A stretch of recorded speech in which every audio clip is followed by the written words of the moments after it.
In the summer of 1878, a terrible sickness swept through Harper County, Kansas. This sickness was typhoid fever. It took the lives of 47 people. But in the middle of all this death, four brothers with the last name Blackwood did not get sick. Their bodies seemed to be completely protected from the disease, and no doctor could explain why. But their survival came with a terrible price. A price so strange and frightening that 3 different doctors refused to write down what they saw. The Kansas State Medical Board quietly locked away all papers about this case. What first looked like a miracle from God soon became something much darker. A change so horrifying that the local Methodist church burned every single mention of the Blackwood family from their own records.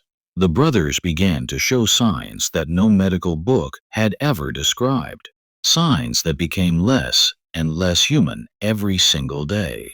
By winter, people living nearby reported that the brothers no longer made normal shadows. Their voices had a strange, musical quality that could make a listener's ears bleed, and their eyes reflected light like the eyes of animals that hunt at night. The final medical report, which is still secret today, supposedly contained this line: "The subjects have moved beyond what we can call human," before all records were permanently sealed. Tonight, after almost 150 years of silence, we are going to uncover why modern science still will not talk about what happened on that lonely farm, and why the truth about the Blackwood brothers might be more frightening than any ghost story. Before we go on with the story of Ezra, Caleb, Josiah, and Abel Blackwood, I need to ask you something important. This channel is not for everyone.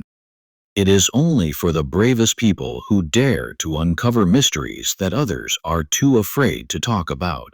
If you are one of those true mystery hunters, hit that subscribe button and let me know in the comments what state or city you are listening from.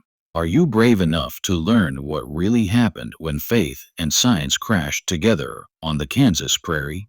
Now, let's go back to the year 1878. A time when strong belief and deep fear walked side by side.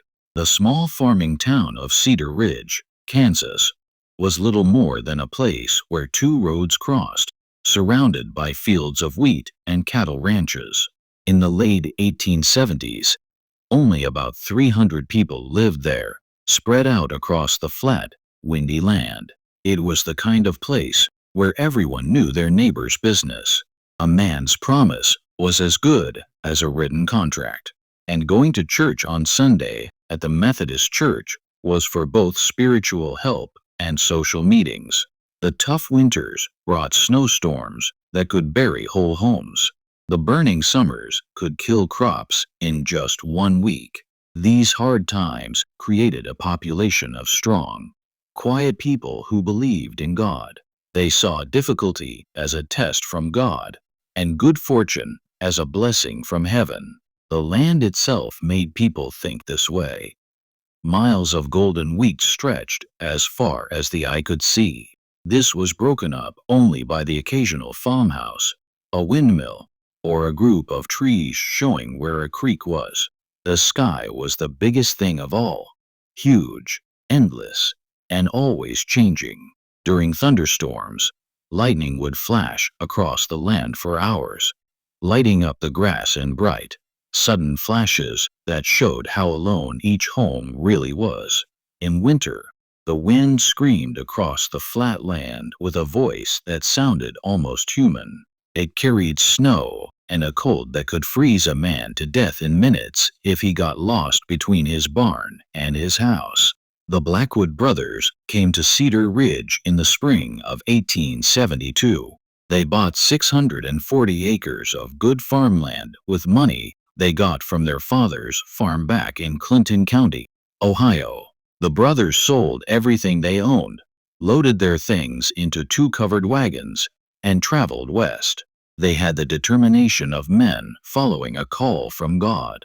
Ezra Blackwood, the oldest at 36 when they arrived, had the natural authority of a man used to leading and being responsible. He was 6 feet tall with wide shoulders built by years of farm work. He carried himself with a quiet respect that made people listen to him without him having to demand it. His rough hands, marked by countless hours of work, could calm a scared horse or guide a plow with the same skill. But it was his eyes that people remembered the most. They were pale blue, like ice in winter. They seemed to look right through a person to something deeper inside. People who talked with Ezra often walked away feeling he had seen straight into their soul and found them lacking. Caleb was 2 years younger than Ezra. He was the family's practical thinker and money manager. Where Ezra led through strong character, Caleb managed through careful planning and mathematical exactness. He could figure out how much grain would grow, livestock prices, and weather patterns with an accuracy that impressed even the most experienced farmers in the area. His account books, written in perfect handwriting, tracked every penny earned and spent, every basket of food harvested, every cow bought or sold.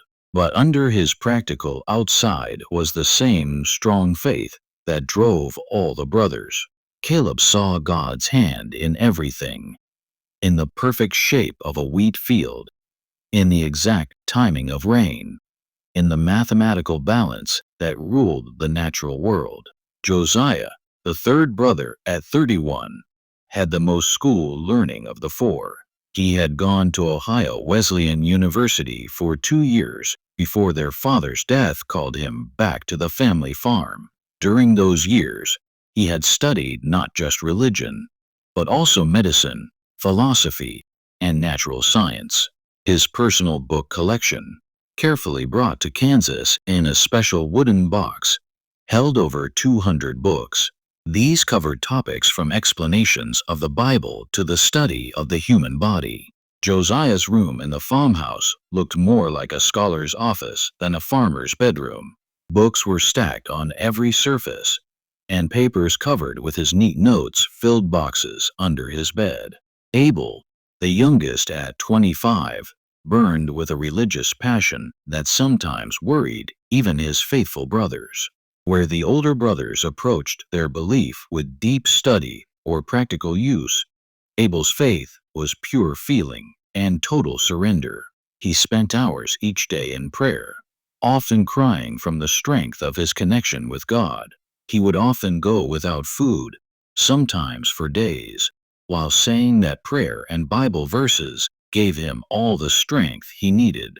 His church members back in Ohio had said he was touched by the Spirit, but some had whispered that his devotion was almost a dangerous obsession.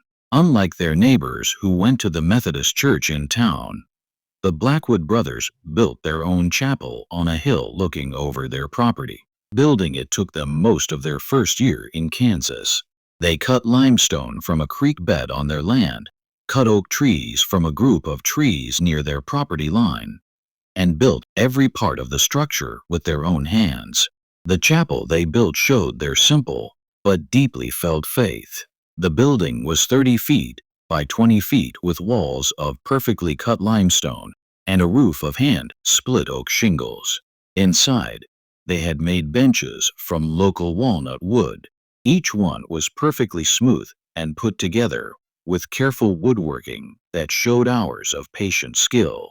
The altar, also carved by hand, had writing in Hebrew that Josiah had copied from his Bible texts. Tall windows on the east and west walls caught the morning and evening sun, filling the space with golden light during their sunrise and sunset prayers. The brothers held their own services every Sunday morning and evening. They followed what they called primitive Methodist principles. This was a stricter version of Wesley's teachings that focused on personal revelation, direct contact with God, and the idea that all believers could have a direct connection to God. Their services included longer times of silent prayer, lots of Bible study, and what they called testimony of the Spirit. This is where each brother would share any visions from God or insights he had received during the week. Their daily routine showed their commitment to both faith and work. They got up each morning at 4 for an hour of silent prayer in the chapel. They watched the sun rise over the eastern prairie while they connected individually with God. After a simple breakfast of bread, milk, and whatever fruit was growing, they would spend the morning working their fields. The afternoon hours were for taking care of animals, fixing equipment, and the many tasks needed to keep a farm running. But evening was always saved for spiritual activities, Bible study, discussions about God, and group prayer that often lasted until well after midnight. The brothers lived as single men, giving themselves completely to their faith and their land, though this choice had not been without cost. Their farmhouse was a strong two-story building they had built during their second year in Kansas. It showed their practical approach to life and their deep religious commitment. The walls showed Bible verses carved into wooden signs. Each one was picked for how it related to daily farm life and spiritual growth. Every room had at least one well-used Bible, and several had other religious texts that Josiah had decided were good for regular study. By the summer of 1878, the Blackwood farm had become an example of farming success and spiritual dedication. Their wheat fields stretched golden across the land. Their cattle ate happily on healthy grass. Their grain storage was full, and their chapel stood as proof of their unwavering faith. The brothers had achieved everything they had hoped for when they left Ohio 6 years earlier: wealth, independence, and the freedom to worship based on their deepest beliefs. Their neighbors in Cedar Ridge respected the Blackwood brothers, though many found their intensity strange and their separation from town life confusing. The brothers were known for being honest in business, their willingness to help neighbors in times of trouble, and their reputation for hard work and fair treatment of the workers they hired during harvest time. But they were also known for not going to social events, refusing to make small talk, and their habit of judging everyone they met with those piercing blue eyes that seemed to see straight into a person's soul. When the brothers came to town for supplies, which they did every 2 weeks with military-like regularity, they moved with quiet purpose and spoke only when needed. They would arrive at the general store with a carefully written list, do their business with polite efficiency, and leave without the friendly chatting that other farmers enjoyed. Children often stared in fascination at the 4 identical beards, perfectly trimmed and coal black, that gave the brothers an almost biblical look. The first case of typhoid fever appeared in Cedar Ridge on July 15, 1878. It struck with sudden violence that was typical of the strongest kinds of the disease. Mrs. Sarah Hartman, who ran the general store with her husband, Benjamin, had seemed perfectly healthy when she opened the store that morning. She greeted customers with her usual cheerful attitude and talked about the good chances for the wheat harvest. But by the afternoon, she was burning with fever. Her skin was covered with the well-known rose-colored spots that experienced doctors knew as the mark of typhoid. Dr. Samuel Morrison, the county's only doctor, had been called from his rounds at the Henderson farm, where he had been helping with a difficult birth that had taken most of the day. He arrived at the Hartman store to find Sarah confused from fever, her temperature so high it barely showed on his thermometer. Her husband Benjamin, a normally calm and practical man, was walking around the store like a trapped animal, wringing his hands and begging Dr. Morrison to do something, anything, to save his wife of 23 years. "Doc, she was fine this morning," Benjamin kept saying, his voice breaking with desperation. "Fine as she's ever been. She served breakfast to the Henderson boys when they came for supplies." She laughed as something young Tommy said about his new foal. How does a person go from healthy to this in just a few hours? Dr. Morrison had seen typhoid before during his medical training in Philadelphia, but nothing like this. The disease usually developed over days or weeks, giving doctors time to try treatments and families time to prepare for what would likely happen. But Sarah Hartman's case seemed to have squeezed the whole progress of the disease into one devastating day. Her fever was higher than he had ever recorded in a living patient. Her confusion was total and violent, and the rose-colored spots covered not just her chest, but her whole body in patterns that seemed almost deliberate in their symmetry. Despite Dr. Morrison's best efforts, cold cloths, medicine for the pain, and careful watching of her vital signs, Sarah Hartman died just after midnight on July 16th. But even in death, her case was deeply troubling. Her body became stiff far too quickly.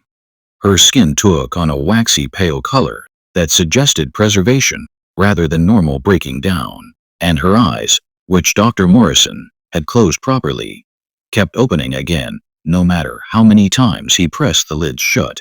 Within 24 hours of Sarah's death, 3 more cases appeared in Cedar Ridge. The sick people seemed to have nothing in common, except they all used water from the town's main well. This was a source that had given clean, good water for the town since it was founded. But when Dr. Morrison checked the well, he found signs of contamination from runoff that had somehow gotten through the carefully built stone lining. The second victim was old Heinrich Zimmermann, a German immigrant who had farmed the same piece of land for 15 years. Heinrich's case followed the same devastating pattern as Sarah's. Perfect health in the morning, raging fever by afternoon, and death before dawn. But Heinrich's final hours were marked by something Dr. Morrison had never seen. The old farmer spoke in languages that no one in the town knew, using words and phrases that sounded ancient and somehow threatening. The third and fourth victims were the Patterson twins, Emma and Ellen. They were 2 16-year-old girls who had been among the best students in the county's only schoolhouse. Their deaths were especially heartbreaking because they happened at the same time. It was as if the disease had planned its attack to take both girls at exactly the same moment. Their father, James Patterson, later told Dr. Morrison that in their final confused state, the twins had spoken perfectly together, saying what sounded like prayers in a language that resembled Latin, but contained sounds that human throats should not have been able to make. By August 1st, 14 people had died from the strange typhoid strain, and Dr. Morrison had written down symptoms and progressions that broke every rule of medical science he had learned. The victims all died within 24 hours of showing symptoms. Their fevers reached temperatures that should have killed them within minutes, and their final hours were marked by a confused state that seemed more like possession than a medical crisis. The fear that took hold of Cedar Ridge during those terrible weeks in late July and early August was unlike anything the town had ever experienced. Families locked themselves in their homes, refusing to go out except for the most necessary tasks. The general store, now run by Benjamin Hartman with his brother-in-law's help, became a place of quiet conversations and nervous looks. The Methodist Church, which had always been the town's meeting place and source of comfort, was almost empty during Sunday services. People were afraid that any gathering might give the disease new victims. Dr. Morrison had ordered the contaminated well closed and told all people living there to boil their water. But the disease kept spreading with a pattern that suggested something more than simple contamination. The victims seemed to be chosen based on some logic that had nothing to do with their contact with the well water or how close they were to earlier cases. Some families lost every member, while families living right next door stayed completely healthy. It was against this background of terror and confusion that the Blackwood brothers made their fateful decision to get involved in the crisis. The brothers had stayed isolated on their farm during the early weeks of the epidemic. This followed their usual practice of avoiding unnecessary contact with the town and its people. But on August 10th, Josiah told his brothers that he had received what he believed was a message from God calling them to action. "I have prayed for guidance," Josiah told his brothers as they gathered for their evening meal. "And the Lord has shown me that this plague is a test, not just of the town's faith, but of our own worthiness to serve as his tools. We have been kept safe from the disease, not for our own protection, but so that we might show the power of true faith when facing the ultimate testament." The decision, once made, was carried out with the same methodical precision that marked everything the brothers did. On August 11th, Josiah traveled to town to offer their help to Dr. Morrison and to volunteer their services in caring for the sick. But his real purpose, which he told only to his brothers, was to put himself in direct contact with the disease, to invite it to test his faith and prove his worthiness as a tool of God's will. Josiah's first stop was the home of Thomas Fletcher, the local blacksmith. His 8-year-old son, Timothy, had gotten sick the night before. The boy was burning with fever, his small body shaking with convulsions that his parents could not stop. When Josiah arrived, he found the Fletcher family gathered around Timothy's bed, praying desperately for help from God. What happened next would be remembered differently by everyone who saw it, but all agreed that Josiah's actions were both deeply moving and somehow disturbing. The youngest Blackwood brother knelt beside Timothy's bed and put his hands on the boy's fever-hot forehead. But instead of offering a normal prayer for the child to get better, Josiah spoke words that would haunt everyone present. "Lord God," Josiah prayed, his voice carrying across the small bedroom with unusual power, "if this child must suffer for reasons known only to your divine wisdom, then let that suffering pass through me and my brothers. Let us bear what he cannot bear, experience what he should not experience, and become whatever we must become to serve your mysterious purposes. Take this innocent life and spare it through our willing sacrifice." As Josiah spoke, his hands seemed to grow warm against Timothy's forehead. The boy's convulsions slowly stopped. The fever that had been consuming the child's small body began to break, and for the first time in hours, Timothy Fletcher opened his eyes and spoke in his normal voice, asking for water and saying he was hungry. The change was so dramatic and sudden that Thomas Fletcher fell to his knees, praising God for the miracle that had saved his son. But those who watched Josiah during those important minutes noticed changes that were much more subtle, but somehow more disturbing than Timothy's recovery. As the boy's fever broke, Josiah's own skin had taken on a flush that suggested his body temperature was rising. His eyes, normally the same pale blue that all the Blackwood brothers had, began to show flecks of gold that seemed to move and shift like liquid metal. When Josiah finally stood up from Timothy's bedside, he moved with the careful precision of a man fighting to keep control of his own body. Dr. Morrison, who had been called to see what the Fletchers were calling a miracle, examined both Timothy and Josiah with growing confusion and concern. The boy showed no sign of typhoid fever, but Josiah showed early symptoms that were already moving far more quickly than should have been medically possible. Over the next 2 days, Josiah visited every home that had been touched by the epidemic. He offered prayers and spiritual comfort to the grieving families. At each stop, he repeated the same ritual. He placed his hands on the heads of the sick and prayed for their suffering to be transferred to himself and his brothers. The results were both amazing and terrifying. In home after home, fever-stricken victims had sudden and complete recoveries. But with each healing, Josiah's own condition got worse more quickly. By August 13th, when he finally returned to the Blackwood farm, Josiah was burning with fever and showing symptoms that no medical book had ever described. But the most disturbing part was his continued insistence that everything was going according to God's plan. Even as his fever climbed to temperatures that should have killed him, he spoke with perfect clarity about the sacred nature of his change. "This is not sickness," he told his increasingly worried brothers. "This is purification. The Lord is burning away everything in me that is only human, so that what remains will be worthy of the eternal work he has planned for us." Within hours, all 4 Blackwood brothers had begun showing the same symptoms that had changed Josiah. But their group transformation would prove to be even more disturbing than anyone could have imagined. Dr. Morrison's first examination of the Blackwood brothers on August 18, 1878, would become the most important and troubling case of his medical career. The August heat was oppressive as Dr. Morrison guided his horse cart up the winding dirt road that led to the Blackwood farm. The prairie grass on either side of the path had turned brown from weeks without rain. The air shimmered with heat waves that made the distant farmhouse seem to float like a mirage. But as he got closer to the property, Morrison noticed details that struck him as strangely out of place. The brothers' wheat fields, which should have been suffering from the drought like every other farm in the area, stood tall and green as if they had been getting regular rain. The cattle in the fields looked healthy and well fed, even though finding food had become hard everywhere else. When Morrison knocked on the farmhouse door, it was opened by Ezra.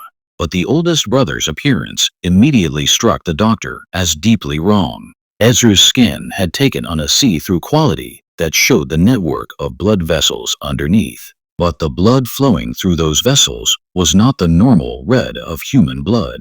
Instead, it had a golden glow that seemed to pulse with its own internal rhythm. "Dr. Morrison," Ezra said.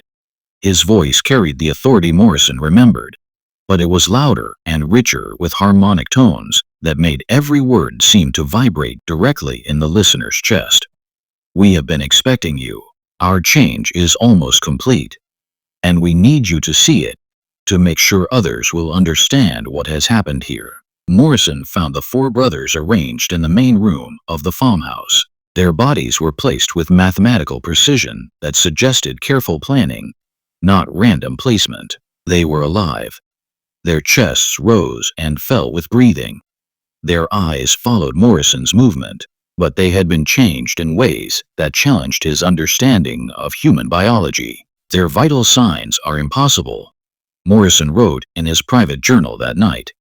"Ezra's temperature was 107 degrees, yet he sits up straight and speaks perfectly clearly. Caleb's pulse is so slow, I can barely feel it, yet he moves with normal energy. Josiah's breathing has changed. He seems to breathe in and out only once every few minutes, but shows no signs of needing oxygen. And Abel's skin temperature is actually lower than normal, even though he has obvious fever symptoms. Caleb, placed to Ezra's right, had undergone changes that were equally dramatic but different. The well-known rose-colored spots of typhoid fever covered his whole body. But instead of the random pattern normal for the disease, they had arranged themselves into complex geometric designs that looked like mathematical equations written in flesh and blood. As Morrison watched in fascination and horror, the patterns slowly shifted and changed, as if Caleb's skin had become a living blackboard. "The calculations are becoming clear," Caleb said. His voice joined Ezra's in perfect harmony, even though they were speaking at the same time. "The relationship between matter and spirit, between time and eternity, between human limits and divine potential. We are becoming the proof of ideas that human mathematics has only just begun to see." Josiah's transformation had progressed in ways that reflected his scholarly nature and deep knowledge of religion. His body stayed recognizably human in its basic structure, but his skin had taken on the look of ancient parchment covered with writing in scripts that Morrison recognized as Latin, Greek, and Hebrew. There were other symbols that seemed to shift and change even as he watched. When Josiah spoke, his words came in a voice that no longer sounded completely human. The sound seemed to come from multiple points around the room at the same time. This created an effect that made Morrison feel like he was being spoken to by a choir of invisible people. "Doctor," Josiah's multi-directional voice said, "we have discovered truths that your medical science cannot handle. We are writing down these revelations so that future generations might understand the process of divine change." Abel, the youngest brother, had undergone the most visually striking transformation of all. His whole body gave off a soft, glowing light that lit up the inside of the room. The light was not harsh or unpleasant, but it was deeply unnatural. a cool blue-white radiation that seemed to come from within his very bones. His eyes had become completely glowing, with no pupils or irises. They looked instead like two stars set in a human face. "We no longer need food for energy," Abel said. His words somehow reached Morrison's ears from both inside the room and from what seemed like a great distance. "We draw our energy directly from sources that human science has not yet discovered. We are becoming something new, something that exists between the mortal and eternal worlds." Morrison's attempts to write down his findings were met with resistance from the brothers themselves. They claimed their condition was a gift from God, a sign that God had chosen them for a special purpose. They talked about being refined by holy fire and changed into containers worthy of the Lord's work. But Dr. Morrison's medical training told him something very different. The brothers' symptoms were like no known disease. Their group transformation suggested either mass hysteria or something more sinister. He began to suspect they had been exposed to some unknown poison, possibly from their well water or from bad grain in their storage. The town's reaction to the brothers' condition was mixed and became more tense. Some people, led by Reverend Marcus Thorne of the Methodist Church, saw their survival as a miracle. They began making trips to the Blackwood farm, hoping to see divine help firsthand. Others, especially those who had lost family members to the epidemic, found the brothers' change disturbing and unnatural. "It ain't right," muttered Jacob Steinberg, who had buried his wife and 2 children in the space of a week. "Why should they be spared when good Christian folk are dying? And look at them. That ain't no blessing I can see. There's something wrong with those boys. Something that makes my skin crawl just looking at them." The brothers' behavior during this period only made the town's unease worse. They continued to work their fields despite their condition, moving with a strange coordination that suggested they were communicating without words. Neighbors reported seeing them standing still in their wheat fields for hours at a time, their faces turned toward the sky, as if listening to some silent voice. The changes in their chapel services became particularly unsettling. The brothers had always done their worship privately, but now their voices could be heard across the prairie during their evening prayers. The sound was hauntingly beautiful, yet deeply wrong. 4 voices harmonizing in ways that human vocal cords should not have been able to produce. Mrs. Eleanor Patterson, who lived on the neighboring farm, later told Dr. Morrison, "I got within 50 yards of that building, and I swear on my mother's grave that I could feel something pushing me back. Not physically, you understand, but something inside my head telling me to turn around and leave. Those boys are changed, doctor.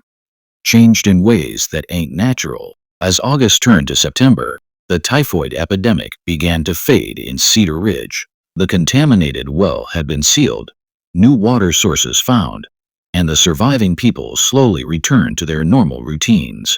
But the mystery of the Blackwood brothers deepened with each passing day. Dr. Morrison made weekly visits to the farm.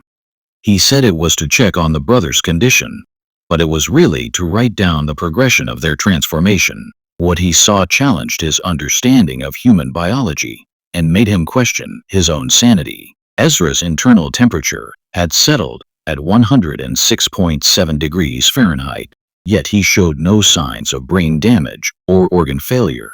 His eyes had developed a golden color that seemed to shift and swirl like liquid metal. When he spoke, his words carried a weight and authority that made listeners feel forced to agree with him, even when he said things that defied logic. "Dr. Morrison," Ezra said during one examination, "you are trying to measure us using tools made for ordinary human biology. We have moved beyond the limits that such tools were created to measure.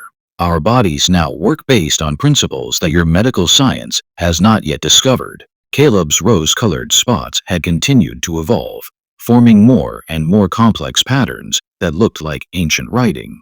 Dr. Morrison wrote to several scholars, sending careful drawings of the markings, but none could identify the symbols.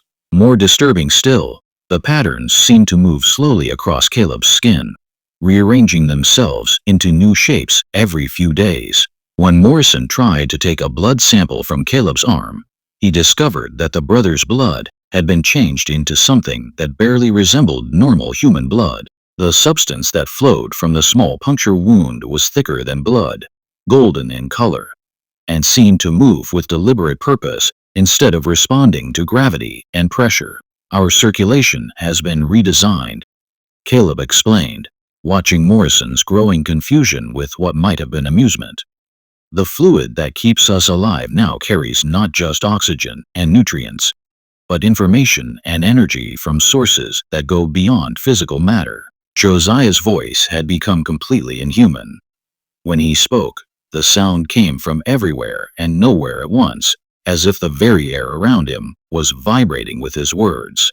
Dr. Morrison noted that conversations with Josiah left him feeling dizzy and confused. He began to suspect that the brother's speech was somehow affecting his brain chemistry. The texts that covered Josiah's skin were not still decorations. They were actively being written by some invisible force. As Morrison watched, new words appeared along Josiah's arms and chest, forming sentences and paragraphs in real time. The content seemed to be a running commentary on Morrison's examination, describing his thoughts and reactions with an accuracy that suggested the brother could read his mind. "We are becoming books," Josiah said, his multi-directional voice making Morrison's head spin. "Living storehouses of knowledge that covers both human learning and divine revelation. The transformation is writing information directly into our physical substance."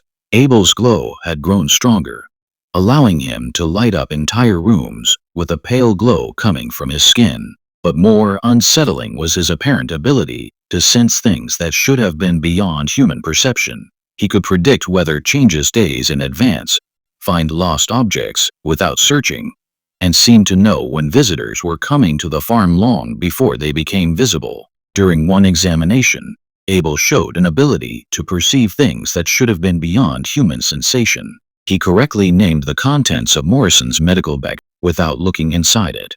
He described in detail the condition of horses kept half a mile away, and he seemed to be aware of conversations happening in the town of Cedar Ridge, 3 miles away. "Our senses have been opened to see realities that normal humans cannot detect," Abel explained, his glowing eyes somehow managing to show warmth despite their otherworldly look.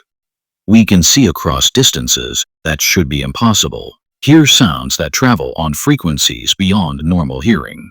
The brothers' group behavior had also changed in ways that suggested they were becoming something more than human. They moved with perfect synchronization, finishing each other's sentences and responding to unspoken communications. Their need for food and sleep had dropped dramatically.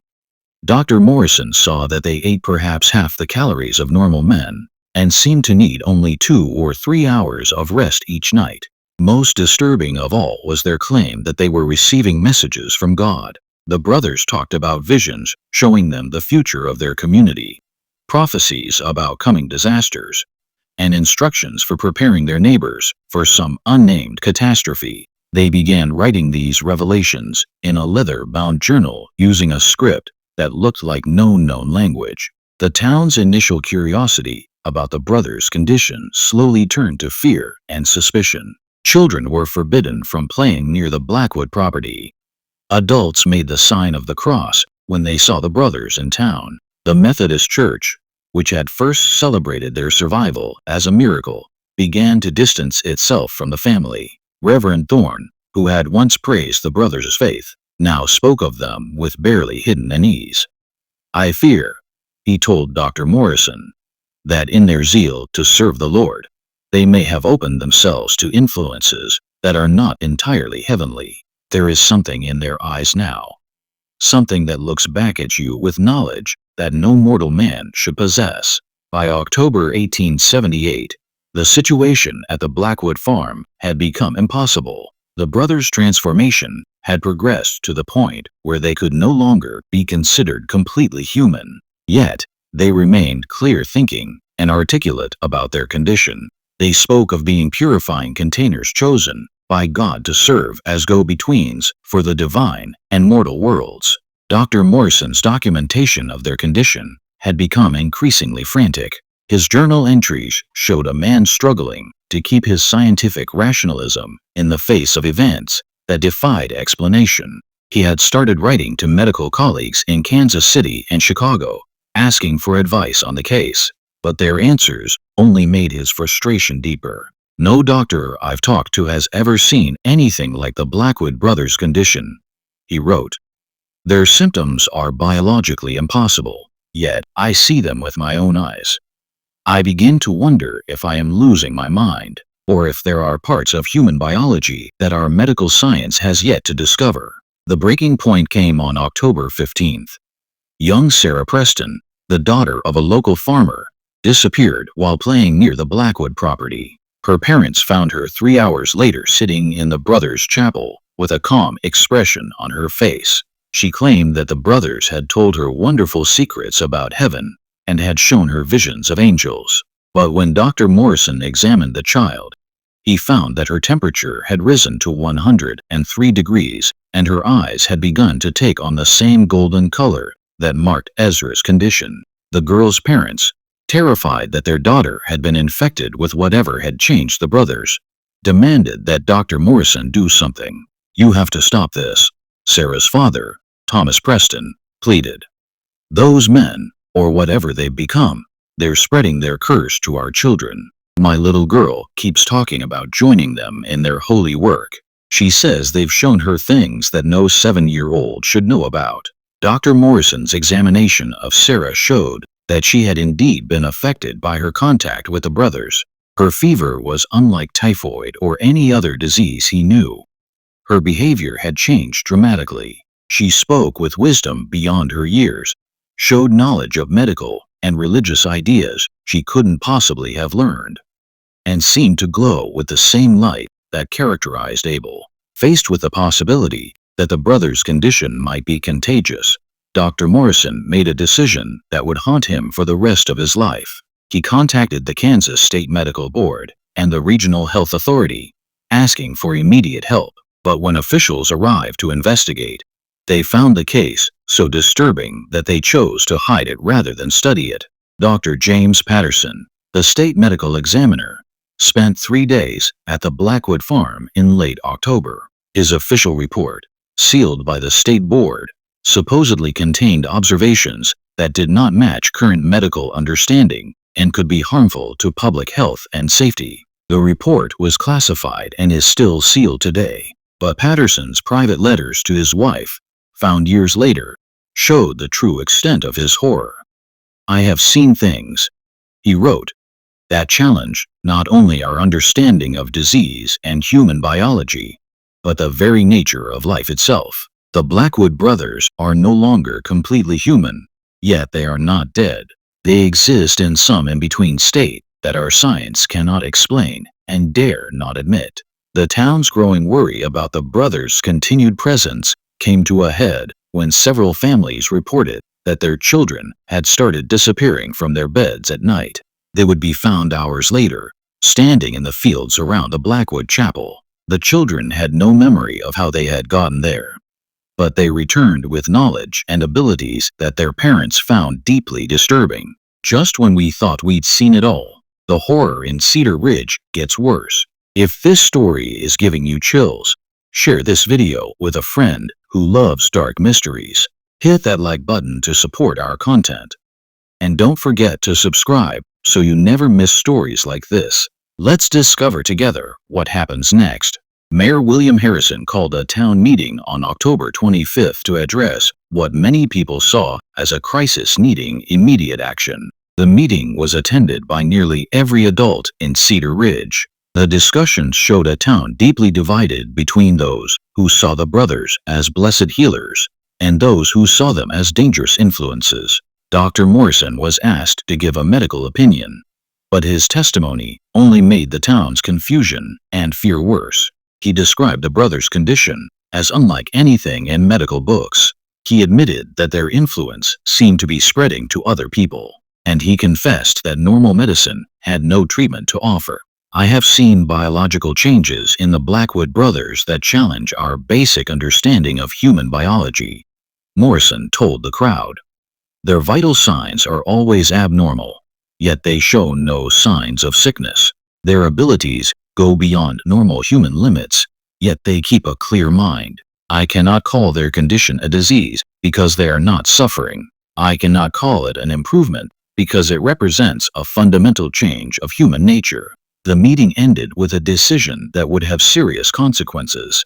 A committee of town leaders was formed to visit the Blackwood farm. They would demand that the brothers either reverse the changes they had gone through or leave Cedar Ridge for good. The committee would include Mayor Harrison, Reverend Thorne, Thomas Preston, and Dr. Morrison. They would give an ultimatum requiring the brothers to answer within 1 week. The group from Cedar Ridge arrived at the Blackwood farm on November 1, 1878. The sky was gray and seemed to press down on the prairie with the weight of the coming winter. Dr. Morrison rode alongside Mayor Harrison, Reverend Thorne, and Thomas Preston. Each man was lost in his own thoughts about the confrontation waiting for them. The farmhouse and other buildings looked normal from a distance, but as the group got closer, details emerged that confirmed Morrison's growing belief that the Blackwood property had become something beyond normal classification. The wheat fields, which should have been harvested weeks earlier, stood tall and golden despite the approaching winter. The cattle in the fields moved with an unnatural coordination, eating grass in precise patterns that formed geometric shapes when seen from the road. Most unsettling of all was the chapel on the hill. The limestone structure seemed to pulse with a faint glow that was visible even in daylight, and the sound of voices could be heard coming from inside. Not the familiar harmonies of Methodist hymns, but something much more complex and otherworldly. When the group knocked on the farmhouse door, it was opened by young Sarah Preston. Her presence there shocked her father into momentary silence. The girl looked healthy and happy, but the golden flecks in her eyes had become more noticeable. Her skin had developed the same see-through quality that marked the brothers' condition. "Hello, Papa," Sarah said. Her voice carried the harmonic tones that had become the signature of the transformation. "The brothers have been expecting you. They're waiting in the chapel, and they're ready to answer all your questions." The group's walk to the chapel was marked by events that challenged their understanding of reality itself. The ground under their feet seemed to vibrate with subtle energy. The air around them shimmered with patterns of light that looked like heat waves, but felt cool to the touch. Birds flew in formations that defied their natural behavior, arranging themselves in geometric patterns that shifted and changed as the men walked toward the hill. When they entered the chapel, they found the 4 Blackwood brothers arranged in a perfect square around the altar. Their bodies were placed with mathematical precision. The brothers' transformation had reached a stage that made their previous condition seem almost normal by comparison. Their skin had become completely see-through, showing internal structures that looked nothing like normal human anatomy. Their eyes were pools of liquid gold that seemed to contain depths beyond physical possibility. "Welcome," said Ezra, though his voice seemed to come from all 4 brothers at once. "We have been expecting you, and we understand the concerns that have brought you here. You fear what we have become, and you worry about the effects our transformation is having on your community. These are reasonable fears, and we do not dismiss them lightly." Mayor Harrison, speaking as the official representative of Cedar Ridge, gave the ultimatum that the town had decided on. The brothers would need to either return to their normal human condition or leave the area for good. The community could no longer handle the uncertainty and fear that their presence had created. "Mr. Mayor," responded Caleb, his voice joining Ezra's in perfect harmony, "we understand your position, but we must tell you that what you ask is impossible. The transformation we have undergone cannot be reversed. Any more than a butterfly can return to being a caterpillar. We have moved beyond the boundaries of human existence, and there is no path that leads backward from where we now stand." Reverend Thorne tried to address the spiritual side of the brothers' condition. He argued that their transformation represented a departure from God's intended design for human nature. He quoted Bible passages about the sacredness of the human form and the dangers of seeking knowledge beyond what God had given to mankind. But the brothers' response challenged basic assumptions about the relationship between God's will and human limits. Josiah, speaking with a voice that seemed to echo from multiple dimensions at once, argued that their transformation represented the fulfillment of humanity's spiritual potential. Reverend Thorne, Josiah said, his words accompanied by patterns of light that danced across the chapel walls. You speak of God's design as if it were static and unchanging, but the scriptures themselves promise that human beings are destined for transformation and elevation. We have simply discovered the path that leads to that promised transformation. Dr. Morrison tried to address the medical aspects of the brothers' condition. He argued that their influence on other community members represented a public health threat, but the brothers' response showed the limits of looking at their condition through normal medical frameworks. Dr. Morrison, said Abel, his glowing form casting shifting patterns of light throughout the chapel. You have written down our transformation with admirable scientific precision, but you continue to judge us using rules designed for ordinary human biology. We are no longer bound by the limits that those rules were created to measure. The turning point in the confrontation came when Thomas Preston confronted the brothers about their influence on his daughter. His parental desperation broke through the philosophical discussions that had dominated the conversation. I don't care about your theories and religion, Preston said, his voice cracking with emotion. I care about my little girl. She was normal and happy before you got your hands on her. Now she talks like an adult, knows things no child should know, and looks at me with eyes that seem to see right through to my soul. I want my daughter back the way she was. The brothers' response showed both their compassion and the irreversible nature of the changes they had started. They explained that Sarah's transformation had begun not when she visited their chapel, but when Josiah had prayed over Timothy Fletcher months earlier. That prayer had opened a connection that could not be closed. Thomas, said Ezra, his voice carrying endless gentleness, your daughter is not lost to you. She is becoming something that will serve purposes far greater than anything she could achieve within the limits of ordinary human existence. The love you feel for her will continue to bind you together, even as she grows beyond normal human classification. But it was Sarah herself who provided the answer that none of the adults had been able to find. She stepped forward and spoke to the group with a clarity that seemed impossible for someone her age. Papa, Mayor Harrison, Reverend Thorne, Dr. Morrison, she said, her young voice carrying absolute truth. You're asking the wrong questions. You want to know if what's happening to us is good or bad, safe or dangerous, right or wrong. But those categories don't apply to what we're becoming. We're not better or worse than we were before. We're different in ways that make such comparisons meaningless. The brothers then offered to show their capabilities to prove that their transformation represented expansion rather than loss.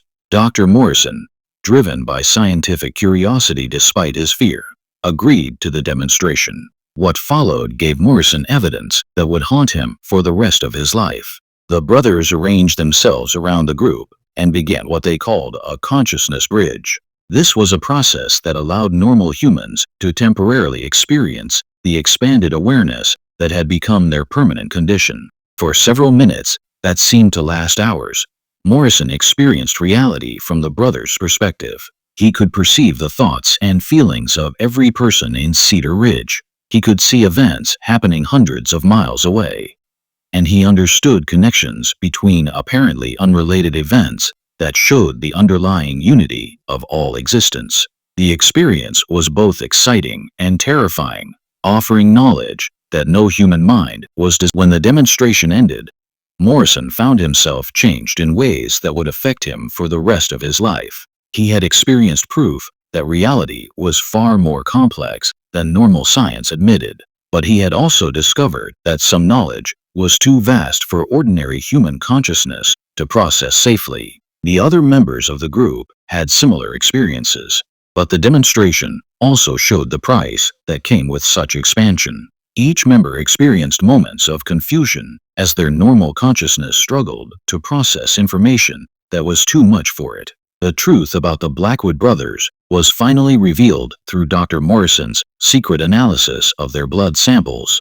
Under his microscope, instead of normal cells, he found structures that defied classification. They were larger than normal, had multiple nuclei, and moved with deliberate purpose. "The blood is alive," Morrison wrote, his handwriting showing agitation. "Not merely containing life, but possessing consciousness that coordinates cellular activities. It's as if their entire circulatory system has become a single thinking organism." Morrison discovered the brothers hadn't survived typhoid fever. They had been changed by it. The disease had started some form of evolutionary adaptation, changing their basic biology. Their bodies had become something new, existing between life and death. The brothers revealed that their transformation had been intentional from the beginning. Josiah's prayer over Timothy Fletcher had been a calculated ritual based on knowledge found in theological studies. They had found references to divine communion requiring complete surrender of human flesh to achieve union with the eternal. "We are not dying," Caleb said. "We are becoming. This flesh is merely a cocoon, and we are emerging as something far greater." The brothers revealed contact with others like themselves throughout history, people who had gone through similar transformations. They spoke of a network of purifying containers working to prepare humanity for some great change. Morrison realized the brothers had become something beyond human classification, not alive in the traditional sense, but not dead either. They existed in a state medical science could not admit because it challenged basic assumptions about life and death. "You can join us," Abel said, his glowing skin pulsing with invitation. "Your scientific mind would be preserved and enhanced." But Morrison, faced with the choice between humanity and transcendence, chose to remain human. He fled the chapel, driving through darkness with a desperation born of absolute terror. Dr. Morrison's escape from Cedar Ridge marked the beginning of the end for the Blackwood brothers' story. Unable to cope with what he had seen, Morrison destroyed all his research, burned his journals, and left Kansas forever. He settled in Oregon, where he practiced medicine for another 30 years. But he never spoke of the Blackwood case to anyone.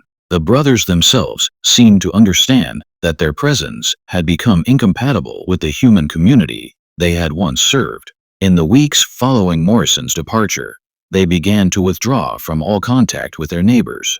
The lights in their chapel, which had been visible across the prairie for months, went dark. The strange harmonies that had echoed from their evening prayers fell silent. On December 15, 1878, Thomas Preston found the first body. Ezra lay in the chapel, his changed flesh already beginning to break down in ways that followed no known biological process. His golden eyes had turned to glass. His skin had taken on the appearance of ancient parchment. There was no obvious cause of death. He had simply stopped existing. The other brothers were found over the next few days, each in a different location on the farm. Caleb was discovered in the wheat fields, his body surrounded by a circle of grain that had grown to impossible heights overnight. Josiah was found in the farmhouse library, seated at his desk with a pen in his hand and a blank page before him. Abel was discovered in the barn, his glowing skin still shining faintly in the darkness. The Methodist Church, eager to distance itself from the case, arranged for the brothers to be buried quickly and quietly in the chapel's small cemetery. No autopsy was done. No official cause of death was recorded. The graves were marked with simple stones bearing only names and dates. But the mystery of the Blackwood brothers did not end with their deaths. In the years that followed, the farm was abandoned and the chapel fell into ruin. Yet travelers passing through the area reported strange lights coming from the hilltop, and the sound of harmonious voices carrying across the prairie on quiet nights. The Kansas State Medical Board's sealed report on the case is still classified today. Dr. Patterson's recommendation that the matter be permanently hidden for the sake of public health and scientific integrity was accepted without question. The official position is that the Blackwood brothers died of typhoid fever complications. and that any reports of unusual symptoms were the result of mass hysteria brought on by the epidemic. In 1923, the abandoned Blackwood farm was bought by a development company that planned to build a new town on the site. But construction workers refused to work near the chapel ruins. They reported feelings of overwhelming dread and strange visions. The project was abandoned. The land was eventually given to the state as a wildlife preserve. The preserve is still closed to the public. Officially, this is due to environmental concerns, but local residents know the real reason. The Blackwood brothers' transformation may have ended with their deaths, but the questions they raised about the nature of human existence continue to haunt those who know the full story. Modern science still refuses to acknowledge the Blackwood case, not because the evidence is lacking, but because the implications are too disturbing to think about. If the brothers' transformation was real, if they truly became something beyond human classification, then our understanding of biology, consciousness, and the nature of existence itself must be completely reconsidered. The truth is that some mysteries are too dangerous to solve, some knowledge too terrible to possess. The Blackwood brothers discovered a path to transcendence that required the complete surrender of their humanity, and in doing so, they became something that human society could neither understand nor accept. Their story serves as a warning about the dangers of seeking knowledge that humanity is not prepared to handle. In their desire to connect directly with God, to bypass the limits of human existence, they opened themselves to forces that transformed them into something that was not fully alive nor completely dead. The chapel on the hilltop stands empty now, its windows dark and its doors sealed. But on certain nights, when the wind is still and the moon is dark, travelers report seeing 4 figures standing in the wheat fields, their faces turned toward the sky as if listening to some distant voice. What we do know is that the Blackwood brothers' search for divine communion led them to a destination that science cannot map and religion cannot explain. They became living proof that there are some lines that, once crossed, cannot be uncrossed, and some changes that cannot be reversed. This mystery shows us that the lines between life and death, between human and divine, may be far more permeable than we imagine. The Blackwood brothers found a way to go beyond those lines, but the price they paid was their humanity itself. What do you think of this story? Do you believe everything was revealed? Leave your comment below and share your theories about what really happened to the 4 brothers. If you enjoyed this tale and want more horror stories like this, subscribe, hit the notification bell, and share with someone who loves mysteries. The truth is out there, waiting for those brave enough to seek it. See you in the next video.